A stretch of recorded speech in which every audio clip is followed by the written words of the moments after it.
Hi అండి, good evening అందరికీ. Welcome back to Sravalahari channel.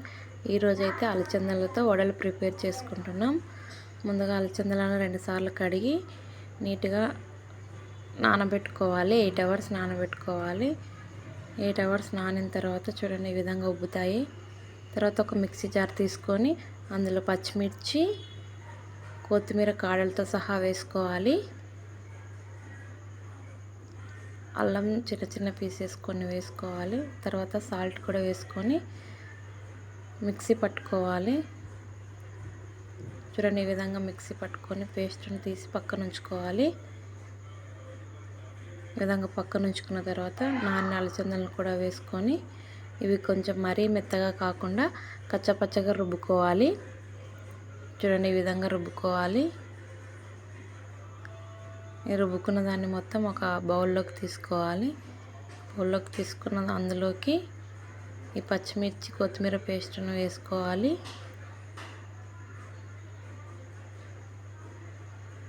తర్వాత రుచికి సరిపడా సాల్ట్, ఒక చిటికెడ బేకింగ్ సోడా, కట్ చేసి ఉంచిన ఆనియన్స్ కూడా వేసుకొని బాగా కలుపుకోవాలి. ఈ వంట సోడా, సాల్ట్ మొత్తం మిశ్రమానికి పట్టే విధంగా బాగా కలుపుకోవాలి. ఈ విధంగా కలుపుకున్న తర్వాత 10 మినిట్స్ పక్కన ఉంచుకోవాలి. ఇప్పుడైతే వడలు వేసుకుందాం. చేతికి కొద్దిగా తడి చేసుకొని పిండి తీసుకొని ఒత్తుకోవాలండి. ఈ విధంగా హోల్ పెట్టి డీప్ ఫ్రై పెట్టుకున్న ఆయిల్లో వేసుకోవాలి. చిన్నగా వేసుకోవాలండి, ఆయిల్ చిడుతుంది.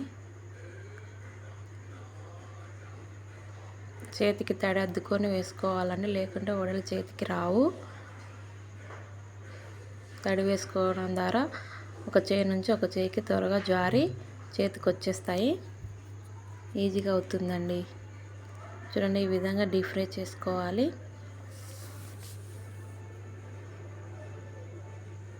మంట మీడియంలో పెట్టి వేయించుకోవాలండి. హైలో పెట్టేసామంటే పైన ఓకే క్రిస్పీగా కాలుతుంది, కానీ లోపల పచ్చి ఉంటుంది. అందుకోసమని మీడియంలో పెట్టి మొత్తం లోపల కూడా కాలే విధంగా క్రిస్పీగా వేయించుకోవాలి.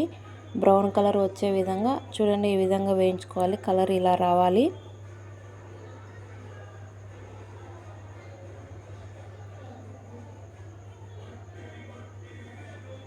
చూడండి చాలా క్రిస్పీగా వచ్చాయని వడలు.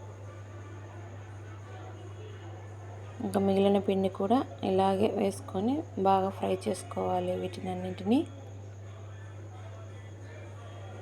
కాసేపట్లో మా వడలు అయితే రెడీ అవుతున్నాయండి.